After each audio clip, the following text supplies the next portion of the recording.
యేసునామములో కొంత సమయాన్ని ఆరాధించడానికి వాళ్ళు పాల్పొందినగా చదువుకునే లేఖన భావం ద్వారా మాతో మాట్లాడు. వెళ్ళని స్వరాన్ని వినిపించాలి. వాక్యం వెల్లడిగుతూ వెలుగు మాలో తీసుకొని రండి. ఆపిక రక్షణ విశ్వాసిక దిగల ముందుకు నడిచే ప్రజల కార్యక్రమాలకు నడిపించు. సమయోచిత సాయం నాకు నిర్వహించి మీరు మయమందు వేసినాము నడిచినాం తండ్రి. లూకాసు వార్త 12వ అధ్యాయం 13 నుంచి 21 వరకు చదువుకుందాం. ఆ జన సమూహంలో ఒకడు, బోధకుడా, పిత్రార్జితములో నాకు పాలు పంచిపెట్టవలనని నా సహోదరుడితో చెప్పుమని ఆయన నడకగా, ఆయన పోయి మీ మీద తీర్పరిగానైనను పంచిపెట్టుగానిగానైనను నన్నెవడు నియమించునని అతనితో చెప్పాను. మరియు ఆయన వారితో, మీరు ఏ విధమైన లోపమునకు ఎడవీయక జాగ్రత్త పడు. ఒకని కలిమి విస్తరించుట వాని జీవమునకు మూలము కాదు. మరియు ఆయన వారితో ఈ ఉపమానము చెప్పెను. ఒక ధనవంతుని భూమి సమృద్ధిగా పండెను. అప్పుడు అతడు, నా పంట సమకూర్చుకొనుటకు నాకు స్థలము చాలదు గనుక నేనేమి చేతునని తనలో తాను ఆలోచించుకొని నేను ఇలాగ చేతును. నా కొట్లు విప్పి వాటికంటే గొప్ప వాటిని కట్టించి అందులో నా ధాన్యం అంతటిని నా ఆస్తిని సమకూర్చుకొని, నా ప్రాణంతో ప్రాణమా, అనేక సంవత్సరములకు విస్తారమైన ఆస్తి మీకు సమకూర్చబడి ఉన్నది. సుఖించుము, తినుము, త్రాగుము, సంతోషించుమని చెప్పుకొందుననుకొనెను. అయితే దేవుడు, వెర్రివాడా, ఈ రాత్రి నీ ప్రాణం అడుగుచున్నారు, నీవు సిద్ధపరిచినవి ఎవని వగునని అతనితో చెప్పాను. దేవుని ఎడల ధనవంతుడు కాక తన కొరకు సమకూర్చుకొనివాడు అలాగుని ఉండునని చెప్పాను. ఏం చేశాడు? తన కొరకు సమకూర్చుకున్నవాడు అలాగుని ఉండును. ఇక్కడ ధ్యానించినవి మళ్ళీ రిపీట్ చేయం. ధనవంతుడు ధనాపేక్షపరుడుగా ఉండి ఏమైపోయాడు? సమస్త కీడులకు మూలమయ్యేది ఎవరు? ధనాపేక్ష కలిగిన వారు. చూడండి, మన దేవుడు ఉన్నాడు. ఇంతకుముందు పనిచేసిండు ఒక ఆఫీసర్ దగ్గర, అవునా? ఆయన ధనవంతుడు, తన కొరకు మస్తు సంపాదించాడు. అయితే ఆ సంపాదించిందంతా అనుకోకుండా ఆయనను పిలుచుకున్నాడు దేవుడు. ఏమైపోయింది? ఇంకా అంతే. అందుకే ఆ ప్రభు ఈ ఉపమానం చెప్పాడు. ఏమంటాడంటే, ఒకని కలిమి విస్తరించుట అది జీవమునకు మూలము కాదు. ఒకని కలిమి విస్తరించుట పరలోక రాజ్యానికి చేయడానికి అసలు కారణము ఏమాట? ఒక మాట అంటాడు దేవుడు, ధనవంతుడు పరలోక రాజ్యంలో ప్రవేశించుట దుర్లభము అంటాడు. అవధి కూడా ఎన్నడూ కాదు. ఆయన సత్యవంతుడు, న్యాయవంతుడు, యథార్థవంతుడు, నిజము పలికేవాడు. ఎందుకంటే సర్వలోక ప్రజల యొక్క స్థితిని గ్రహించేవాడు. చూస్తాము ఈ అధ్యాయంలో 12-17 ఆ మాట ఉంది. మనం చదవక్కర్లేదు. మనుషులు రొట్టె వలన జీవించేవారు కాదు, కానీ దేవుని మాట వలన జీవించును. దేన్ని దేవుని మాట వలన జీవించును అని మత్తయి 4:4 మనం చూస్తాం. కనుక ఆయన ఒక ఉపమానం చెప్పాడు. ఏమనంటే, ఈ ధనవంతుడు ఆలోచించుతుండగా ఈ ధనవంతుడు ఆలోచించుచుండగా ఆ ధనవంతునితో అంటాడు, వెర్రివాడా, ఏమంటాడు? వెర్రివాడా, ఇంత డబ్బు సంపాదించిన వెర్రివాడు అంటావా? వెర్రివాడైతే సంపాదిస్తాడా? వెర్రివాడైతే సంపాదన లేకుండా తిరుగుతాడు. వాస్తవా? ఉన్నదంతా ఏం చేస్తాడు? అయితే ప్రభు అంటున్నాడు, వెర్రివాడా, ఈ రాత్రి నీ ప్రాణం అడుగుతున్నాను. ఏమంటున్నాడు?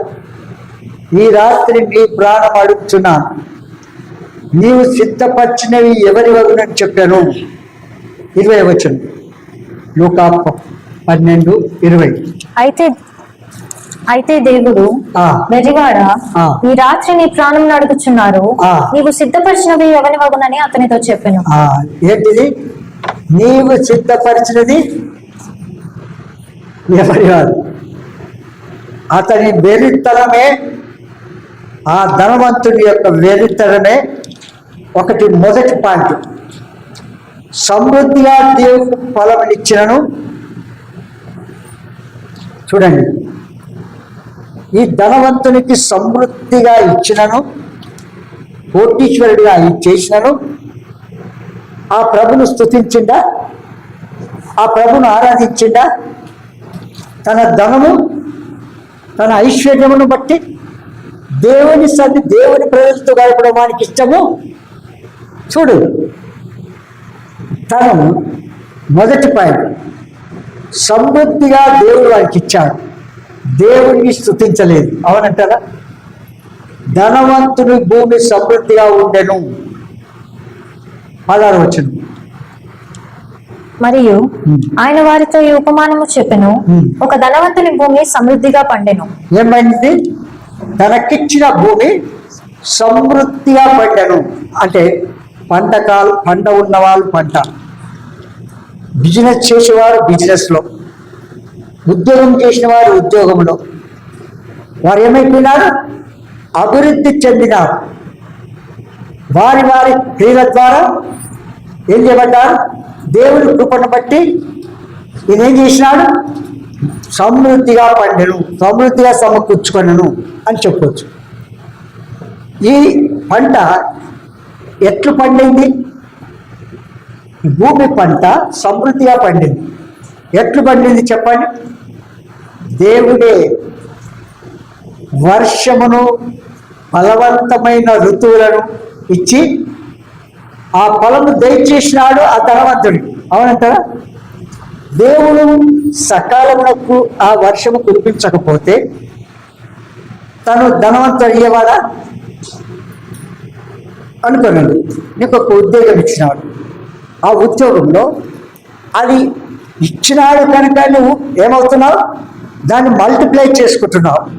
ఉన్న దాంట్లో సమృద్ధిగా సమకూర్చుకుంటున్నావు. ఆ ఉద్యోగం ఇవ్వకపోతే చెప్పండి. నా స్నేహితుడి ఒక కుమారుడు ఉన్నాడు. ఆయన సాఫ్ట్వేర్లో పనిచేశాడు. సాఫ్ట్వేర్లో పనిచేసిన తర్వాత కొంతకాలము వాళ్ళ యజమానుడికి ఈయనకు ఏమైంది? ఉన్నత స్థాయికి వచ్చినా, డబ్బు మస్తు సంపాదించినా వారిద్దరికీ గిట్టలేదు. గిట్టని కారణాన్ని బట్టి ఏం చేసినాడు? రిజైన్ చేసి వెళ్ళిపోయినాడు. ఇప్పుడు రోడ్డు మీద తిరుగుతున్నాడు. నీ డబ్బు ఏమైంది? నీ సంపాదించింది ఏమైంది? ఎక్కడ వెళ్తుంది? దేవుడు ఇవ్వకపోతే నువ్వు సమృద్ధి పంటలు ఇచ్చావా? నీకు సమకూర్చుకుంటావా?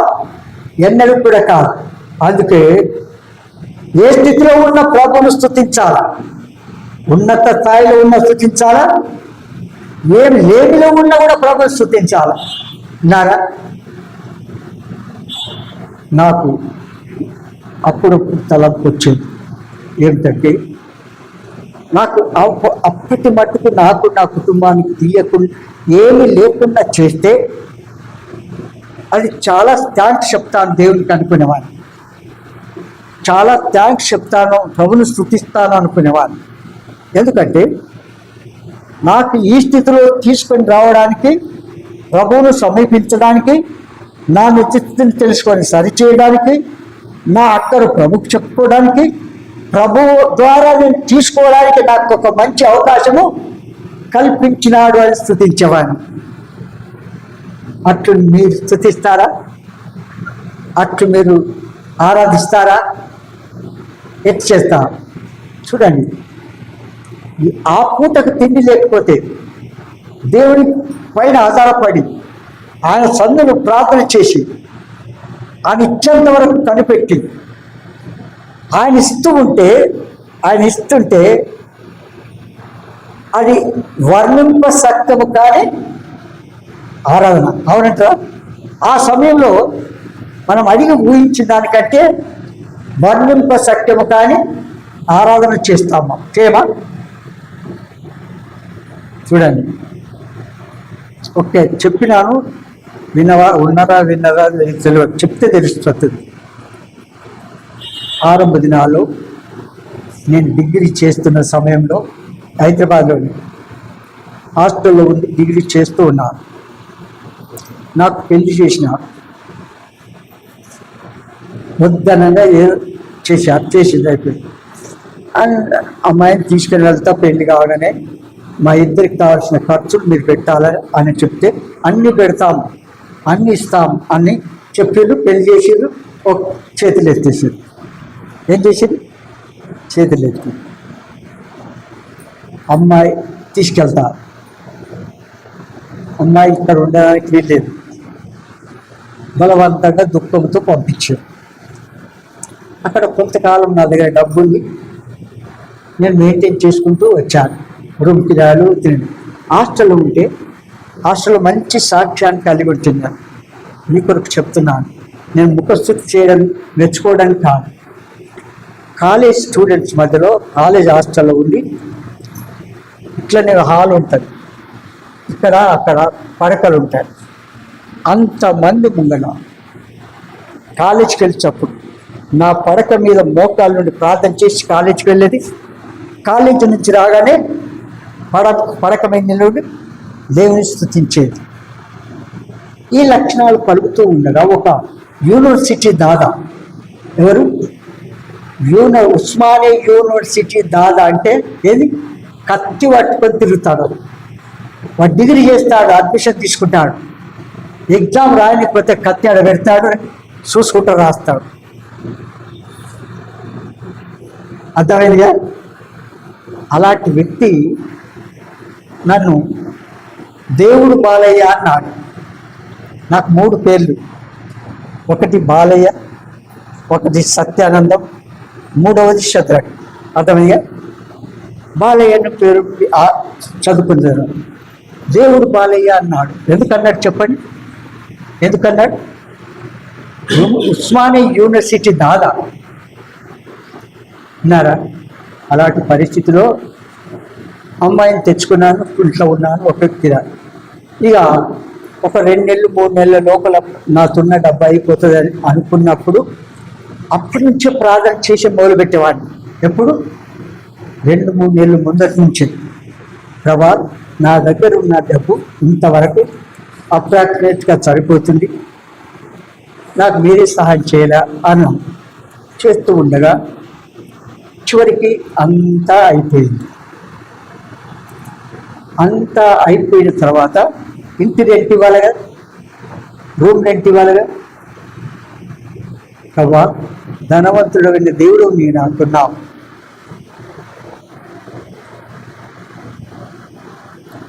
మీరే నాకు సహాయం చేయాలా అని ప్రార్థన చేస్తూ ఉండగా అప్పటికి రెంట్ ఇంకా 10-15 రోజులు ఉంది ఇవ్వడానికి.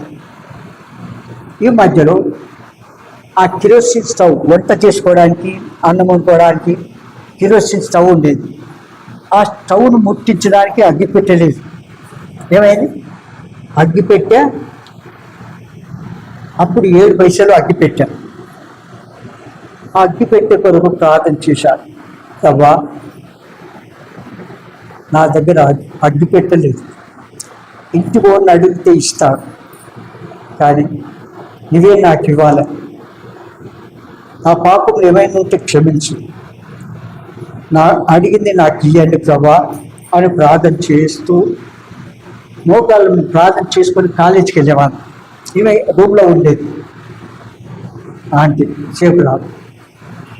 వెళ్తూ ఉండగా ఒక దారిలో ఒక అగ్గి పెట్టగలదు కనబడ్డది. ఎప్పుడు కూడా అట్లా చూసేవాడిని కాదు. నడుచుకుంటూ వెళ్తే ఇట్లా అనేసిన అగ్గి పెట్టాడు. తెల్లవరకల్లా అది దూరం పడి అది నిండు అగ్గి పెట్టేలాగా కనబడ్డది. అప్పుడు దాన్ని తీసుకొని చూస్తే నిండు అగ్గి పెట్టా. ఏమది? నిండు అగ్గి పెట్టా. అప్పుడు ఆ దారిలో ఎవరైనా పోతున్నారేమో, పడేస్తున్నారేమో అనుకోని అంటే ఒక్కరు కూడా నడవడం లేదు. ప్రభు నా కొరకే ఇది ఇచ్చాడని ఏం చేసినాడు? ప్రభుని స్తుతించాలి. ఆ చిన్న దాంట్లో కూడా దేవుని కొరకు పేరు చేశాను. ఈనాడు నీ భక్తి ఎట్లుంది? ఈనాడు నీ విశ్వాసం అవునా? ఆ చిన్న అక్కడ కూడా తెలుసు ఎవరికి? ప్రభుకు చెప్పినాను. ప్రభు ఇచ్చేంత వేచ మళ్ళీ 20 దినాల వరకు నా అక్కడ తీరిపోయింది. అగ్గిపెట్టే 20 దినాల వరకు అగ్గిపెట్టే తీరిపోయింది. చెప్పాలంటే చాలా ఉన్నారు. విన్నారా? ప్రభు కొరకు కనిపెట్టుకుంటూ అని చెప్పుకొని ఆయన దారి తీసుకుంటే మన జీవితంలో నోరారా స్తుతించడం మన నోరు చాలా. అయితే ఈ ధనవంతుడు ఏం చేసినాడు? ఈ రాత్రి నీ ప్రాణం అడుగుచున్నాను. ఏమంటాడు? ఈ రాత్రి నీ ప్రాణం అడుగుతున్నాను, నీవు సిద్ధపరిచిని ఎవరివని అడిగాను అని అడగలేదా? ఒకటి, సమృద్ధిగా దేవుడు ఏం చేసినాడు? ఫలవంతమైన వర్షం దయచేసి విస్తరింప చేసినాడు. ఆయన వర్షం కురవకపోతే ధనవంతుడు అయ్యేవాడా? కానే కాదు. ఆ దేవుడు చేసిన మేలుని బట్టి దేవుడిని స్తుతించేదానికి బదులుగా మనకిచ్చిన సమృద్ధిని బట్టి దేవుని ఆరాధించేదానికి బదులుగా దాని ఆధారం చేసుకొని స్తుతించకుండా సొంత బుద్ధిని ఆధారం చేసుకుని పోవడం అది ఎంతవరకు సమంజసం అన్నాడు. అప్పుడు ఈ పంట ఏలాగు పంటను? దేవుడే వర్షము ఫలవంతమైన దుస్తులు ఇచ్చి ఫలము దయచేశాడు. అవునంటారా? అపోస్తుల కార్యములు 14:17 వచనం. ఆయనను ఆయన ఆకాశం నుండి మీకు వర్షమును చూడండి. ఆయన ఆకాశం నుండి వర్షము ఫలవంతములైన ఋతువులను దయచేయచ్చు, ఆహారమును అనుగ్రహించుచు ఉల్లాసముతో మీ హృదయములను నింపుచు మేలు చేయుట చేత తన్ను గూర్చి సాక్ష్యం లేకుండా చేయలేదని బిగ్గరగా చెప్పారు. అబ్బా, ఏం చెప్పినాడు? తన్ను గురించి దేవుడు చేయలేదని చెప్తున్నాడు. నా ప్రయాసంతో జరిగింది అంటున్నాడు, నా కష్టంతో జరిగింది అంటున్నాడు, నేను సమకూర్చుకున్నాను అంటున్నాడు. అంటే ఏంది? దేవుడు ఆయనకు అక్కరా? మీరు ప్రార్థన చేసుకోండి, ఆరాధన చేసుకోండి, నా పని నేను చేస్తా, అంతేనా? ఏమక్క? నేను ప్రార్థన మీరు చేసుకోండి, మీరు నమ్మేది కదా చేసుకునే వద్దానా? మీ పని మీరు చేసుకోండి, ఏమంటావు? చూడండి. కనుక అతడు ఇక్కడ చూడండి, దేవుని గురించిన ఆలోచన అతని ఆలోచనలో లేనే లేదు. అతడు చేసుకున్న తీర్మానంలో దేవుని ఆలోచన లేని లేదు. మొదటి పాయింట్లో చూడండి, కీర్తనలు 5:9, 10, 11 చదవండి. వారి నోట యథార్థత లేదు, వారి అంతరంగము నాశనకరమైన గుంట, వారి కంఠము తెరిచిన సమాధి, వారు నాలుకతో ఇచ్చకములాడుదురు, దేవా వారు నీ మీద తిరుగుబడి ఉన్నారు, వారిని అపరాధులుగా తీర్చుము, వారు తమ ఆలోచనలలో చిక్కుబడి కూడుదురుగాక, వారు చేసిన అనేక దోషములను బట్టి వెలివేయము. నిన్ను ఆశ్రయించు వారందరూ నిన్ను ఆశ్రయించి వారందరూ సంతోషించుదురు. నీవే వారిని కాపాడుదువు కనుక వారు నిత్యము ఆనంద ధ్వని చేయుదురు. ఏం చేస్తారు? వారిని నిత్యము వారిని ఆయన ఆశ్రయించిన వారిని నిత్యం ఆయన స్తుతిస్తారు. ఎవరైతే ఆశ్రయించారో, తాను చేసిన మేలకు ప్రతికూలంగా ప్రవర్తిస్తారో అట్టి వారిని ఏమంటారు? ధనవంతుని తలంపులో నా అను పదము ఈ సబ్జెక్టులో నా అని నేను అని పదములో దాదాపు 8 సార్లు చూస్తాను. ఇక్కడ ఎన్నిసార్లు? నా నా నా ఒక్కసారి నా పంట, నాకు స్థలము, నేనేమి చేతును, నేను ఇలాగ చేతును, నా కొట్టు, నా ధాన్యము, నా ఆస్తి నా ప్రాణముతో చెప్పుకొందును. నా ఆస్తి తన నిమిత్తమే అనుకొని తానే అనుభవించగలిగిన తలంపుతో వెళ్తున్నాడు. తన ధనంతో, స్వంత తలంపుతో ఈ మాటలు చెప్పుకుంటూ వెళ్తున్నాడు. రెండవది. మూడో పాయింట్, అతని ఆలోచనలో ఇతరుల సంగతియే లేదు. ఈ ధనవంతుని ఆలోచనలో ఇతరుల సంగతియే లేదు. ఎంతో మంది పేదలు ఉన్నారు. ఆహారం లేక బాధపడుతుంటే వారి ఆలోచన కొంచెమైన ఈయనలో లేదు. ఆ ధనవంతుడు భిక్ష వేయడానికి ఇష్టం లేదు. ఏం లేదు?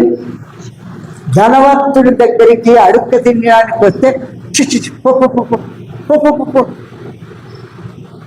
ఇప్పుడు లేదు. కనుక మేలు చేసే లక్షణము దేవుడు ఇచ్చాడు కదా. దేవుని ప్రజలకు, నమ్ముకున్న విశ్వాసం అయితే దేవుని సేవకులకు మనం ఇది ఇచ్చాడు. వారు కేవలం దేవుని మీద ఆధారపడి ఉన్నారు. వారంతా దేవుడికి చెప్పుకుంటారు. మనందరికి ఎవరికైనా చెప్తారా? ఇది అక్కడ ఉందని చెప్తారు ఎవరు? ఎప్పుడైనా చెప్పినానా నేను? నా భార్యను అడగండి సుతం.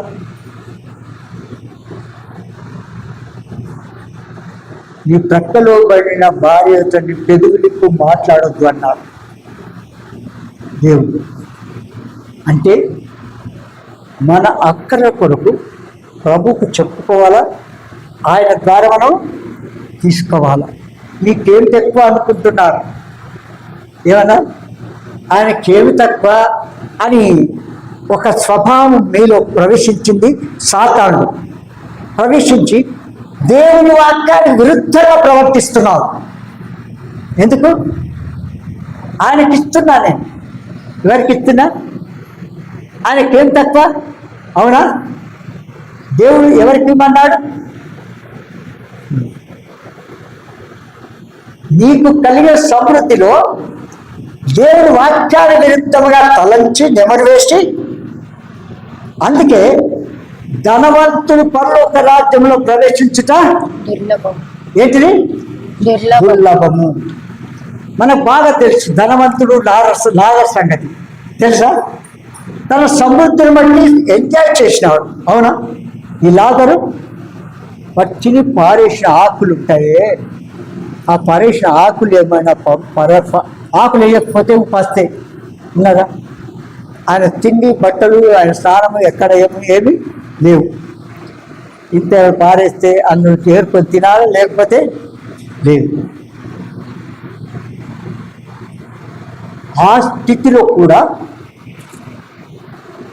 దేవునికి ఇష్టమైన పవిత్రమైన లక్ష్యం కలిగి జీవించాడు ఈ కడుపు లేదవాడు కదా. లేదా ఆ స్థితిలో, దరిద్రత స్థితిలో, అడుక్కునే స్థితిలో బహు నమ్మకమైన వాడిగా ప్రభువుని ఎదుట జీవించాడు. మనకు నేర్పించేది ఏంటంటే దేవుడు ఏ స్థితిలో ఉంటే ఆ స్థితిలో దేవుని స్తుతించేది నేర్చుకోవాలి. సమృద్ధిలో కాదు, లేమిలో కూడా, అనారోగ్య ప్రతికూల పరిస్థితులు కూడా ఆయన స్తుతించాలి. అర్థమైందిగా? ఆ లాజరు అది నమ్మకంగా లేకపోతే ఈయన పోయి అబ్రహాములో ఉంటాడా?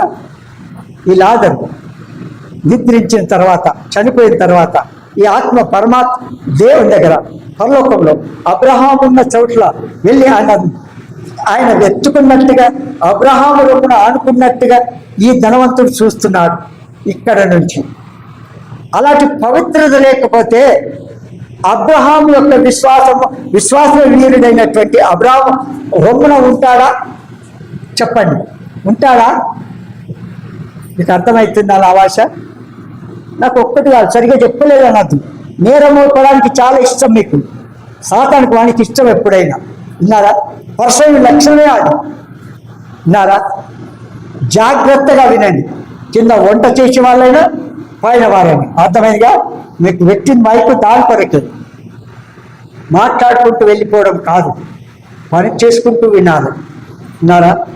కడుపు పేదవాడైన నమ్మకంగా ఉన్నాడు, పవిత్రతను కాపాడుకున్నాడు, పరలోకానికి వెళ్ళాడు. అవునా? ధనవంతుడు ఏమైపోయాడు?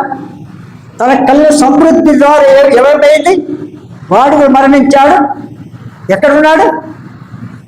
నరకములో, ఆరని అగ్ని గంధకముతో మండుకుండంలో ఉన్నాడు, పాతాళములో ఉన్నాడు. పాతాళం అంటే అది ఒక అగ్నిగుండం, దానికి తట్టుకోలేకపోతున్నాడు. అందుకే అన్ని సమృద్ధిగా ఇచ్చినప్పటికీ కూడా దేవుణ్ణి స్తుతించడం లేదు. మూడో పాయింట్, అతని ఆలోచనలో ఇతరుల సంగతియే లేదు. ఎంతో మంది పేదలు ఆహారం లేక బాధపడుతుంటే వారి ఆలోచన కొంచెమైనా లేదు. ధనవంతుడు తమ ధనములో ఇతరులకు పాలించువానిగా ఉండాలి. వాస్తవంగా వారు కలిగినటువంటి ధనములో నుండి ఇతరులకు ఏం చేయాలి? ఇతరులకు కనీసం దేవుని సేవ కొరకైనా, దేవుని పరిచయ కొరకైనా, దేవుని సేవకుల కొరకైనా ఎప్పుడు ఆయన ఏ రకంగా మనం ఇస్తామో దానికంటే రెట్టింపు ఇస్తాడు. మీకు నేర్చుకోండి. మీరు నా అనుభవాన్ని మీకు చెప్తున్నాను. మీకు వెదజల్లి అభివృద్ధి పొందువారు కలరు, తగిన దానికంటే తక్కువ. మీకు చాలాసార్లు చెప్తూ ఉంటాను ఈ మాట. ఏమంటారు? కనుక ప్రభు మనకు చెప్పింది మనం చేయాలి. మొదటి తిమోతి 6వ అధ్యాయం 18-19 చదవండి. వారు వాస్తవమైన జీవమును సంపాదించుకున్న నిమిత్తము, చూడు, వారు వాస్తవమైన జీవమును సంపాదించుకునే నిమిత్తము రాబో కాలమునకు మంచి పునాది తమ కొరకు వేసుకొనొచ్చు. మేలు చేయవారును, సత్క్రియలు అను ధనము గలవారును, క్రియలు అను ధనము గలవారును, ఔదార్యము గలవారును, తమ ధనములో ఇతరులకు పాలించువారునై ఉండవలెనని వారికి ఆజ్ఞాపించుము. నేను కష్టపడాలా, నీకు ఇవ్వాలా? ఏమక్క? ఎవరో అంత వాళ్ళేదా? సౌభాగ్యమ్మ వాళ్ళ నడిపి కూతురు ఎవరు? జాయసి వాళ్ళ అత్త నేను నడుపుతుంటే మీరు తింపుకుంటూ ఉంటారు. అయ్యో, ఇంట్లోకెళ్ళి బయటికి పంపించిన దాకా ఒప్పుకోలేదు అమ్మాయి. భర్తతో కూడా కాపురం చేయకుండా పంపించేసింది. వాడిని కూడా తెచ్చుకుంటా. వాడు తల్లి చెప్పినట్లుగా వింటాడు. ఎందుకు? ఆమె ఇంత గంజిపోతుంది కనుక ఆమె చెప్పినట్టు వింటాడు. ఈమె తెచ్చిపెట్టింది కూడా లెక్క చేయడం లేదు. ఆ చివరికి ఆయనకు భర్తకు యాక్సిడెంట్ అయి కాలిగిపోయి హాస్పిటల్ పడ్డాడు. తెలిస్తే ఇళ్ళగొచ్చిన పోయి సేవ చేసింది. తర్వాత ఏమైంది? తాను నడుపుతున్న కుమారుని కుటుంబాన్ని ఏమైంది? ఏ రోగం లేకుండా తొక్కుమన్నది. చూసావా ఏమైంది? ఏ రోగం లేకుండానే వెళ్ళిపోయింది. నీ పోషణ ఏమైంది? నీ జీవితం ఏమైంది? నీ సమకూర్చింది ఏమైంది? కనుక అతిశయించకూడదు. ఏం చేయకూడదు? అతిశయించకూడదు. అతని ఆలోచన ఇతరుల సంగతి ఏమీ లేదు. తర్వాత 4, అస్థిరమైన ధనమునందు అతడు నమ్మిక ఉంచాడు. అస్థిరమైన ధనమునందు ఇతడు నమ్మిక ఉంచాడు. ఈ ధనము స్థిరమైంది కాదు, శాశ్వతమైంది కాదు, కానీ దాని మీద స్థిరమైన అతడు నమ్మిక ఉంచాడు. అస్థిరమైన ధనం నమ్మిక ఉంచక సమస్త విస్తారముగా దయచే దేవుని అందే నమ్మిక ఉంచాలి. ఏం చేయాలి? సమస్తం ఇచ్చిన దేవుని అందే మన విశ్వాసం ఉండాలి. 1 తిమోతి గ్రంథం 6వ అధ్యాయం 17వ వచనం చదవండి. ఇహమందు ధనవంతులైన వారు, ఇక్కడ చూడండి, ఇహమందు ధనవంతులైన వారు గర్విష్ఠులు కాక. ఏం కావద్దు? గర్విష్ఠులు కాక. అస్థిరమైన ధనమునందు నమ్మిక ఉంచక. అస్థిరమైన ధనమునందు నమ్మిక ఉంచక. అమ్మో, ఇంత సంపాదించి మా దగ్గర ఒక సూపరింటెండెంట్ ఉండే మా ఆఫీస్లో. ఆయన ఆఫీస్ అంతా అయిపోయి ఫైళ్ళన్నీ లోపల పెట్టేసిన తర్వాత గేట్ అవతలకి పోయి మళ్ళా వచ్చి తాళం వేసినా లేదా చూడడానికి, మళ్ళా ఆ సెల్ఫ్కు తాళం వేసిన లేదా మళ్ళీ వచ్చి చూసేవాడు. ఇట్లా ఎన్నిసార్లు చూస్తూ వచ్చాం. ఫైళ్ళ కొరకు అంతుంటే తాను సంపాదించిన డబ్బు విషయం లేటి చూడండి. మనకు కొద్ది కలిగిన తాళం వేసిన వాళ్ళేది ఏం చేస్తాం? మన సెల్ఫ్ తాళం వేసిన వాళ్ళేది అని ఏం చేస్తాం? మళ్ళీ వచ్చి చూస్తుంటాం. అందుకని కాదు ఇక్కడ అస్థిరమైన ధనమునందు నమ్మిక ఎంచక సుఖముగా అనుభవించుటకు సమస్తమును మనకు ధారాళముగా దయచే దేవుని అందే నమ్మిక ఎంచుడని ఆజ్ఞాపించుము. చూడండి, రాసి పెట్టుకోండి. అస్థిరమైన ధనమునందు నమ్మిక ఎంచక సుఖముగా అనుభవించుటకు సమస్తమును మనకు ధారాళముగా దయచే దేవుని అందే నమ్మిక ఎంచుడని ఆజ్ఞాపించను. ఏం చేయాలా? దేవుడు లేకుండా ఏది కూడా చేయలేదు. ఏది కూడా చేయలేదు. చూడండి, యాకోబు రాసిన పత్రిక 1వ అధ్యాయం 6 నుంచి 8 చదవండి. అయితే అతడు ఏమాత్రమును సందేహింపక విశ్వాసముతో అడగవలెను. సందేహించువాడు గాలి చేత రేపబడి ఎగిరిపడు సముద్ర తరంగముల పోలి ఉండును. అట్టి మనుష్యుడు ద్విమనస్కుడై తన సమస్త మార్గముల యందు అస్థిరుడు గనుక ప్రభు వలన తనకేమైనా దొరుకునని తలంచుకొనరాదు. ఇది రాసి పెట్టుకున్నాను. దేవుని మీద నమ్మకం ఉంచక మనం ఏం చేస్తున్నాం? విశ్వాసిని, దేవుని పిల్లలను నమ్ముకున్నా, బాప్తిసం తీసుకున్నా చెప్పుకోవడం కాదు. సమస్త ప్రవర్తన ఆయన అధికారానికి ఒప్పుకోవాలి. మీకు ఒక స్టోరీ చెప్తాను. మీకు ఆగినంత విశ్వాసం ఉంటే ఏమైంది? కొండ వెళ్ళి సముద్రం ఇక్కడున్న కొండ పర్వతము చెట్టు ఏదో సముద్రం పడి ఒళ్ళు వెంట పడుతుంది అన్నారు. ఎంత విశ్వాసం! ఆ విషయం ప్రార్థన చేసింది. గుట్ట దగ్గరికి పోయి ప్రార్థన చేసి, ప్రభువా, ఈ గుట్టను ఆగినంత విశ్వాసం ఉంటే మీరు ఈ గుట్ట వెళ్ళి నది సముద్రం పడుతుంది అన్నారు కదా, అట్లు పడవేయి ప్రభువా అని ప్రార్థన చేసి ఆమెను చూసేవారకల్లా ఆ గుట్ట ఎక్కడుంది? ఆనే ఉంది. ఎక్కడుంది? అయ్యో, నేను ముందే అనుకున్నా నేను ఈ గుట్ట ఇక్కడే ఉంటుందని. అంటే ఆమె విశ్వాసం ఏది? ఇలాంటి విశ్వాసం పడుతుందనే విశ్వాసం ఉందా? అందుకే ఆ మాట మళ్ళీ ఒకసారి. అయితే అతడు ఏమాత్రమునో సందేహింపక విశ్వాసముతో అడగవలెను. ఏం చేయాలి మనము? సందేహింపక అడగాలి. సందేహించువాడు గాలి చేత రేపబడి ఎగిరిపడు సముద్ర తరంగముల పోలి ఉండును. సందేహించువాడు ఏమైతే? చూడండి ఎంత బాగుంది మాట. సందేహించువాడు, అనుమానించేవాడు, చదువుతుందో లేదు, కుల ప్రాణంతో ఉన్న స్వస్థపరు, అవునా? సందేహించువాడు గాలి చేత రేపబడిన వడి ఎరగబడు ఎగిరిపడు సముద్రము తరంగమును పోలి ఉండును. కనుక మన జీవితంలో 4 పాయింట్లు: అస్థిరమైన ధనములను నమ్మించక ఏం చేయాలి? సమస్తము విస్తారంగా దయచే దేవుని అంటే నమ్మించవలను. అవునా? 6:17 ప్రకారం. తర్వాత లోకము దాని ఆశ ఏమవుతుంది? అది గతిస్తుంది. లోకము దాని ఆశ గతించును. దేవుని చిత్తము జరిగించేవాడు నిరంతరము నిలుచును. దేవుని చిత్తము జరిగించేవాడు నిరంతరము నిలుచును. చూడండి, మైటీ గాడ్ సర్వెంట్స్ లోకంలో పరిచయం చేసి ప్రభువును నిద్రించి వెళ్ళిపోయారు.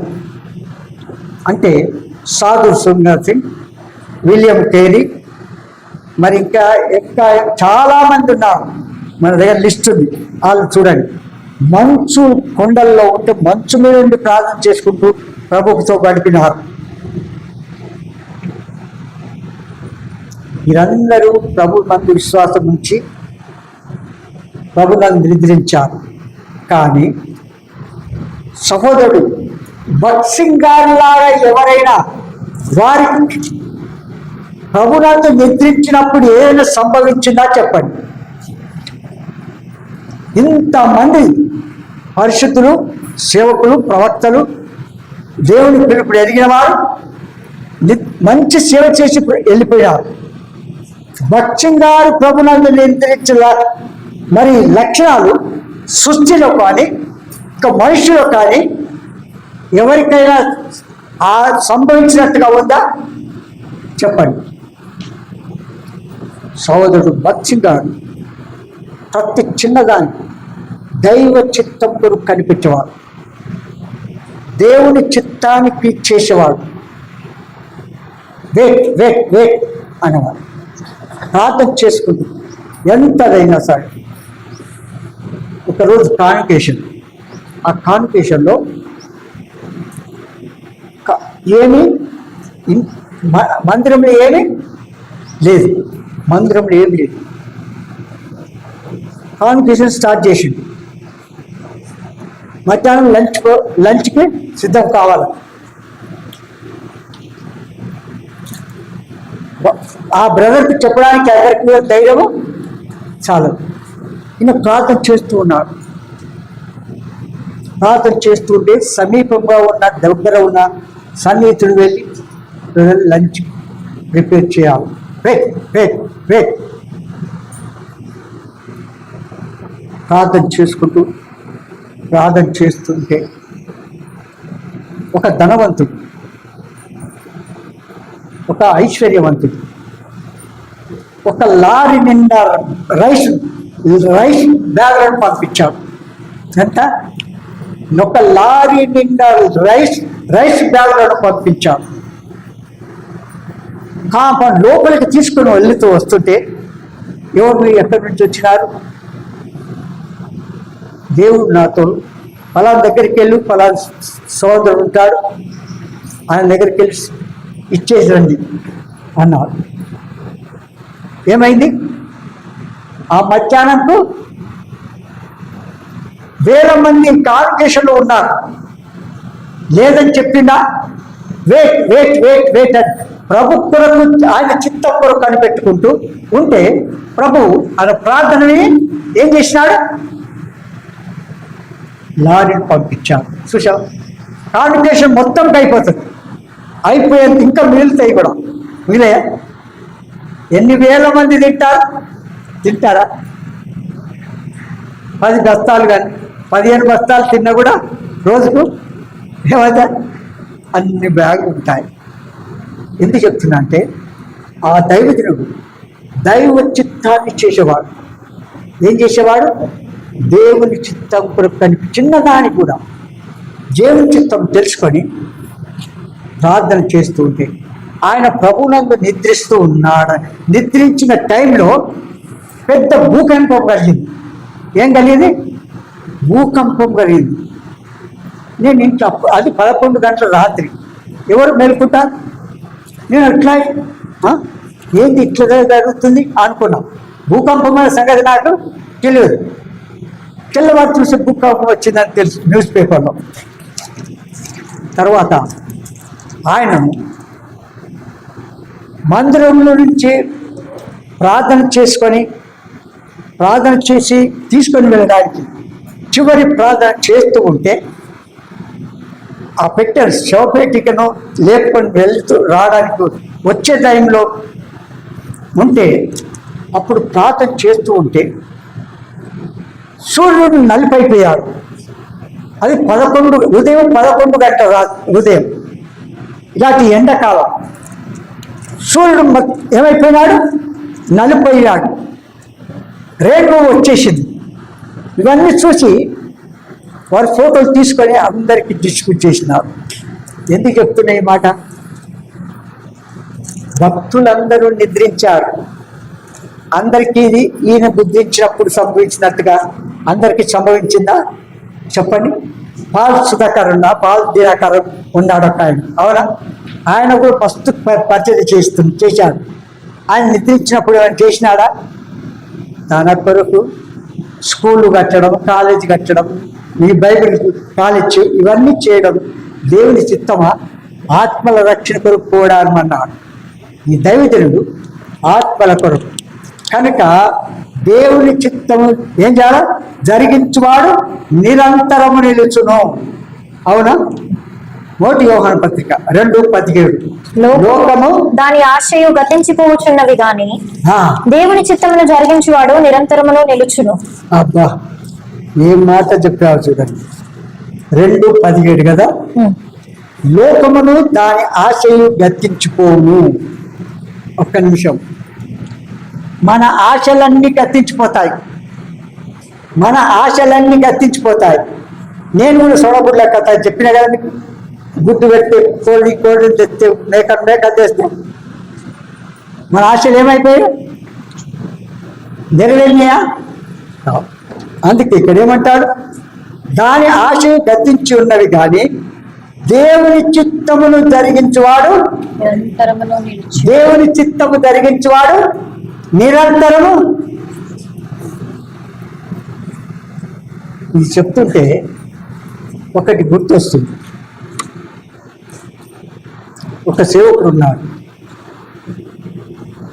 వీళ్ళు కొంతమందికి తెలుసు.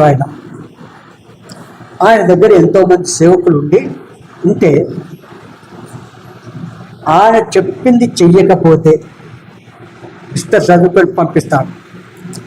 ఇది దేవుని చిత్తం కొరకు నేను వెయిట్ చేస్తున్నా, నువ్వు చెప్పింది పని చేయడానికంటే నో, గెట్ అవుట్.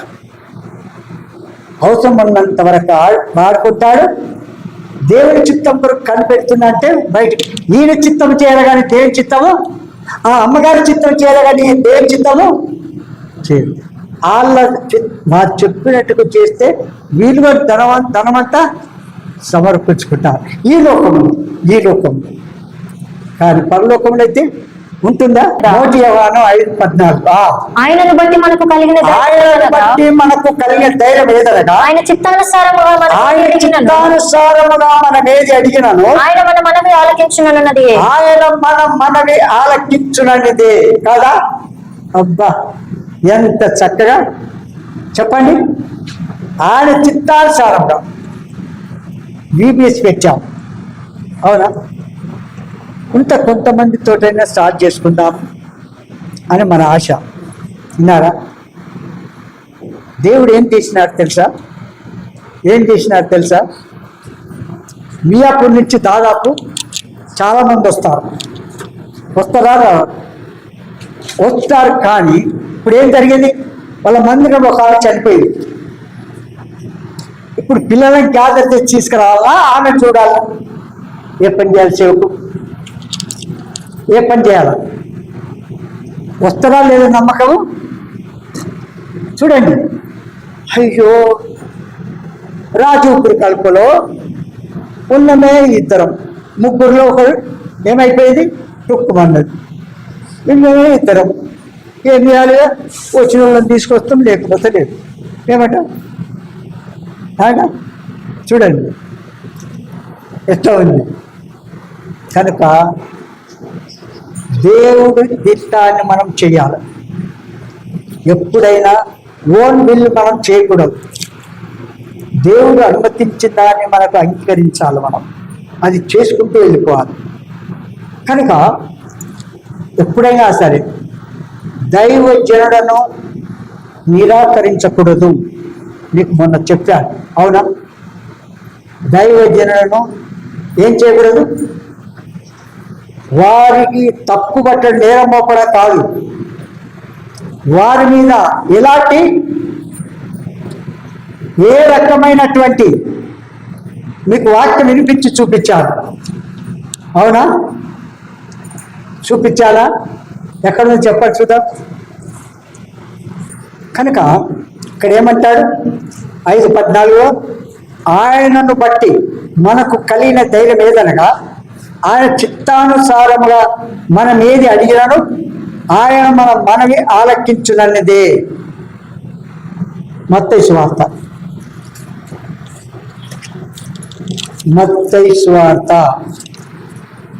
6:33 కాబట్టి 6:33 మీరు ఆయన రాజ్యమును నీతిని మొదట కాబట్టి మీరు ఆయన రాజ్యమును నీతిని మొదట వెతుకుడి, అప్పుడు అవన్నీ మీకు అనుగ్రహింపబడను. ఏం చేస్తాయి అవన్నీ కూడా? మనకు యవనస్తులైన పిల్లలకు చెప్తాను నేను, మీకు ఏదైనా కావాలంటే, మీకు జాబ్ కావాలా, లైఫ్ పార్ట్నర్ కావాలా, లేకపోతే ఇంకా ఏదో కావాలా, ఇది మీకు మంచి తరుణం. మీ ప్రవర్తన అధికారం ఒప్పుకొని ఆయన చిత్తాన్ని మీరు తెలుసుకొని చేస్తే, ఆయన చిత్తాన్ని తెలుసుకొని చేస్తే మీ అంత దండులు ఎవరు కూడా ఉండరు. నేను చెప్తాను. విన్నారా? నాకు ఉద్యోగం కావాలనుకో, నేను స్టడీ చేస్తున్నప్పుడు ఉద్యోగం కొరకు ప్రార్థన చేశాను. లోక జ్ఞానం నాకేం లేదు. అసలు జంగల్గా జానవర్ అన్నట్టుగా, విన్నావా?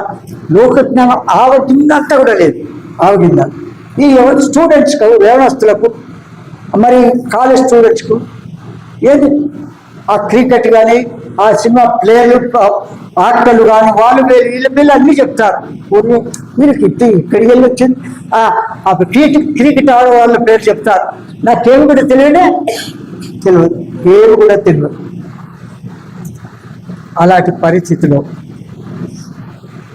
ప్రభుని అడిగా, నాకు లోక జ్ఞానం లేదు ప్రభా, ఆ ఇంటర్వ్యూలో ఏం చెప్పాలో నాకు జ్ఞానం లేదు తండ్రి, నాకు ఉద్యోగం కావాలా. నా గ్రాండ్ ఫాదర్ మదరు వాడు ఉద్యోగం చేయడు, అట్లే బయలు పట్టుకొని తిరుగుతారు అంటున్నారు ప్రభా. ఈ నేరం తీసేయాలంటే భక్తి దేవుడిని నమ్ముకున్న వారు ఉద్యోగం చేసుకుంటే కూడా వారు సేవ చేస్తారన్న నమ్మకం వారికి కలిగేటట్లుగా చేయి ప్రభా అని ప్రార్థన చేస్తూ ఉంటే అన్నాడు ప్రభు, నీకు మంచి ఉద్యోగం ఇస్తాను అన్నాడు. ఏమన్నాడు? అబ్బా, దేవుడు నాతో ఏ రకమైన మాట్లాడితే 100కి 100 అమ్ముతాను నేను, వాస్తవం చెప్తున్నా అన్నాడు. నీకు ఎలాంటి అభ్యంతరం లేని ఉద్యోగం ఇస్తానన్నాడు. ఆ టైంలో కోర్టులో, జ్యుడిషియల్ డిపార్ట్మెంట్లో, ఆ కోర్టులో ఒక పోస్ట్ ఉంది. ఎన్ని పోస్టులు? ఒక్క పోస్ట్ ఉంటే ఒక్క పోస్టుకు 12 మంది ఇంటర్వ్యూకి వచ్చినారు.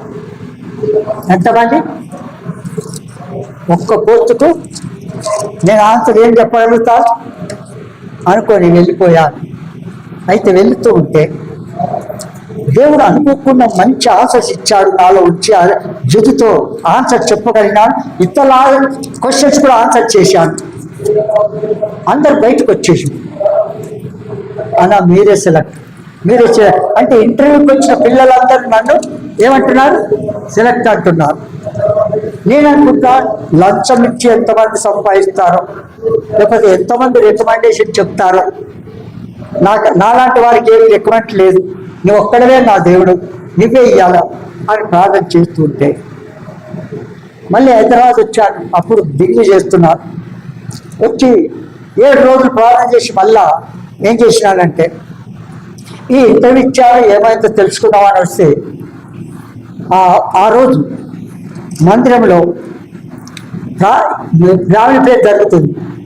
ఆ ఫ్యామిలీ ప్రేయర్లో సేవకుడు ప్రభా శత్రు సెలెక్ట్ అయినాడని తెలిసింది, ఆయన అడ్రస్ మాకు తెలియదు, ఎట్లా ఇన్ఫర్మేషన్ ఇవ్వాలా ప్రభా అని ప్రార్థన చేస్తున్నాడు. ఆ టైంలో నేను పోయి అక్కడ మోకరించాను. ఏం చేసినాను, నేను అక్కడ పోయి మోకరించాను. ఆ ప్రార్థన వినగానే దేవుడికి త్యాగ్ చెప్పాను. అప్పుడు అబ్బా దేవుడే నిన్ను తీసుకొచ్చాడు, సిద్ధకయ్య దేవుడే నిన్ను తీసుకొచ్చాడు అన్నారు. ఎందుకు చెప్పిన కథ చెప్పండి, ఎందుకు చెప్పినా చెప్పండి. అమ్మా మొదట ఆయన రాజ్యమును నీతిని వెతుకు. కనుక దేవుడి చిత్తము జరిగించేవాడు ఏం చేస్తాడు, నిరంతరము నిలుస్తాడు. కనుక మన జీవితం ఎన్ని పాయింట్స్ అయినాయి, ఎన్ని చెప్పారు, ఏం రాసుకోలేదు, అవునా? ఏమైంది ఇప్పుడు 4 అయిపోయింది. 5వది అతడు ఆ ధనవంతుడు తన ప్రాణమును నమ్ముకొని ప్రాణముతో, ధనవంతుడు తన ప్రాణమును నమ్ముకొని తన ప్రాణముతో అంటున్నాడు ఏమని, నా ప్రాణమా అనేక సంవత్సరములకు నీకు ఆస్తి సమకూర్చబడి ఉన్నది అంటున్నాడు.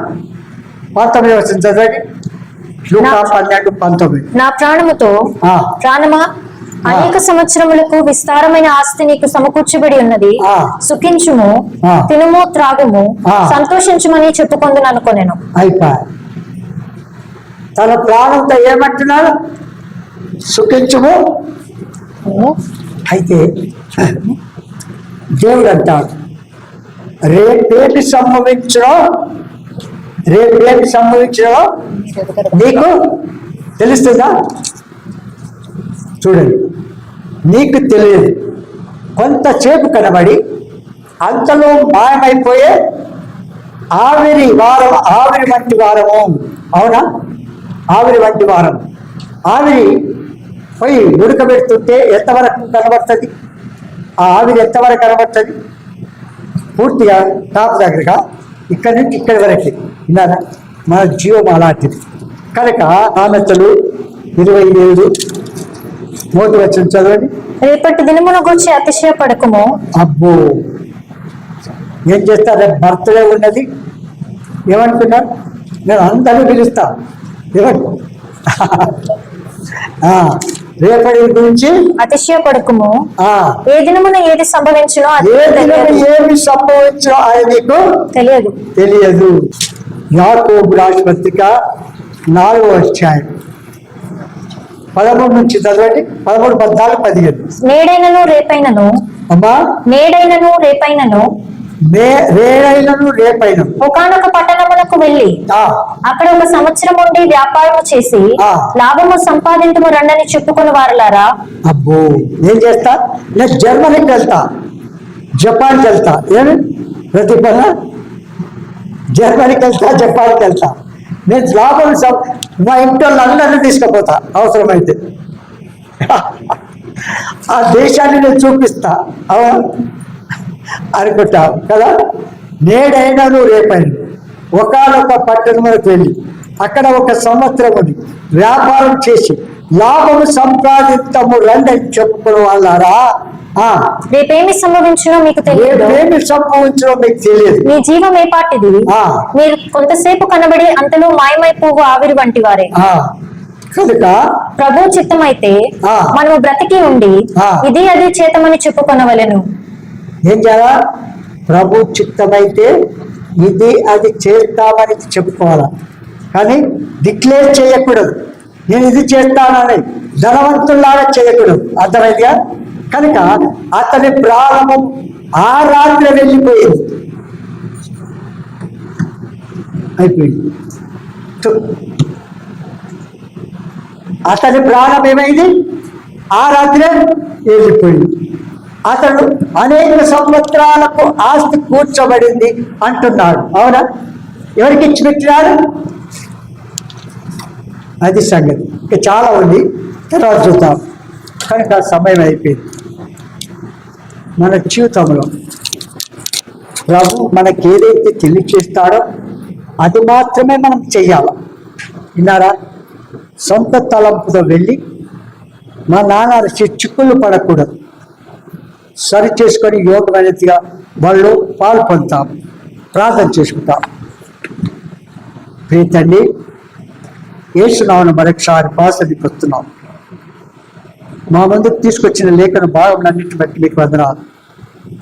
మానవ అద్దుబాటు వ్యక్తమైన వాక్యాన్ని పరిశుద్ధాత్మ కార్యము లోతుగా జరిగించి నిరాశించిన రూపులకు మార్చి మీ మాయము తెచ్చుకుంటారు నమ్మి స్తుతిస్తూ మా ముందు ఇచ్చిన బల్ల మీ శరీర రక్తములకు సూచనగా ఉంటుండగా మమ్మల్ని పరీక్షించుకొని యోగా బల్ల పాల్పడ్డ కుప్పని కోర్చి యేసునామమున స్తుతించి ప్రార్థించి మెచ్చున్నాము తండ్రి. ఆమేన్.